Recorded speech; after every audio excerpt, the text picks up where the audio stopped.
Beauty kunakyiwe. Hey. Hey. Akona kunaka zvekuti unofunga kuti unogona kuita zvinhu usina Mwari. Presence will veto beauty any day, anytime.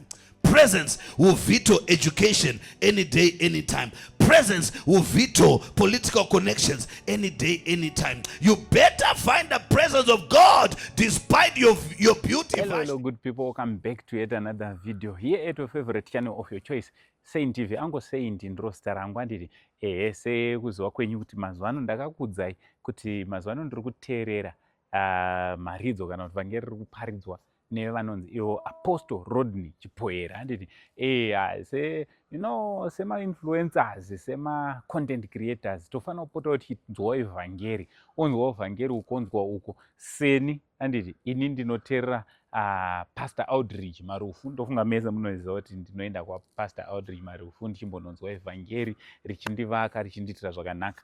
Also ndinoenda kwa Prophet kuda kwashe Jose ndinonzwa futi evhangeri ndobva ndanonhongwa tsono ndobva ndadzoka zvakare ndine deliverance adini ndosaka muri kundiona kuti kana mamepo ari kure. So nowadays ndine shoko zvakare riri kundibatsira from the men of God vanonzi Apostle Rodney chipoera vanopinda founder weinonzi iyo KPM Kingdom Prosperity Ministries. So vane evhangeri vanga vachishumira nezuro randachiteerera nhasi ndikati iri evhangeri haridi kuti ndinge ndinongonzwa ndega, ndofanira kusheyawo nevamwe. Unoziva kuti ukanzwa zvimwe zvinhu zvinokubetsera pamweya wako, zvino uplifta your spirit, zvinokuita kuti unge uri nemamwe maonero. Haufanira kungoomera neinformation wobva wati aiwa information iyi ndofanira kungogara nayo inini ndega yobenefita inini ndega. Unofanira kunge uri unosheyawo pamwe chete nevamwe. So ndo zvandiri kungoita mazuva ano. Ndiri kuti ndikanzwawo pandine ndanzwa, it's not like I agree with everything zvanotaura papulpit. Mark my words andini, not everything zvandoagree with him. Pandori nerimwe evhangeri randakatonzwawo vachiparidza which I did not agree with andini, but I will only take those things which I think I agree with.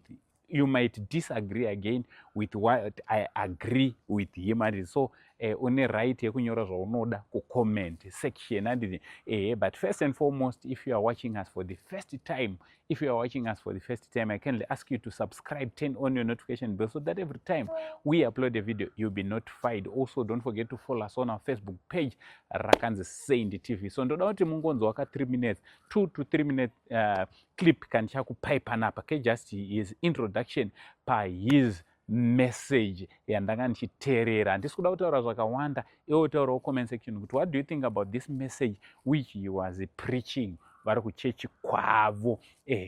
Tichapota chikupai tichidaro Uncle Saint kondodii zvangu ndo zvatoswera edu tichiita tichiona kuti mastreets munei ayo ande tinonzwa ka clip kanoteera. Kana wazoda kuteerera the whole sermon riripo pachannel pavo, you can visit their channel wonozvionera wozvinzwira and then wopota uchiuya uchitiudza kuti uri kunzweiwo pa this man of God, this specific man of God, Apostle Rodney chipoera. From Uncle Saint the only Zim Uncle mira uzvunzwire uri ipapo. Beauty kunakyiwe. Hey. Akona kunaka zvekuti unofunga kuti unogona kuita zvinhu usina Mwari. Presence will veto beauty any day, anytime. Presence will veto education any day, anytime. Presence will veto political connections any day, anytime. You better find the presence of God despite your beauty, Vashti. Otherwise you find yourself out of the throne.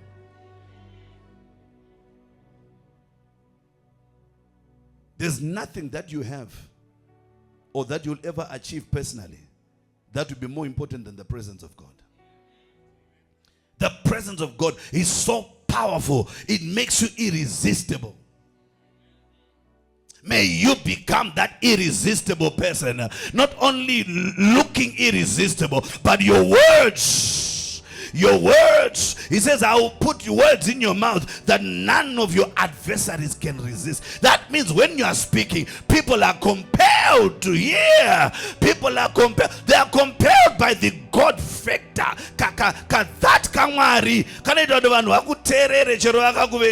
I prophesy that in the name of Jesus. May you experience that ka Jehovah, that ka something ka Jehovah.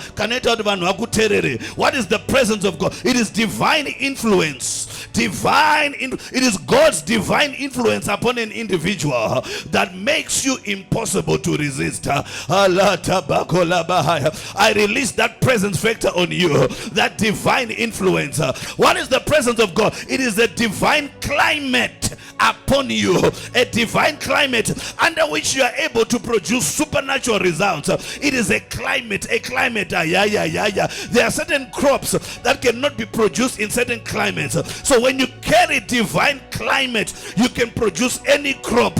Despite what agricultural expertise say, you can produce any crop. The best crops come from Israel. A desert. Mvuma has better soil than Israel. But go and check the produce from Israel. It's because of divine presence. So that divine presence is what is producing a climate where the only things produced are supernatural.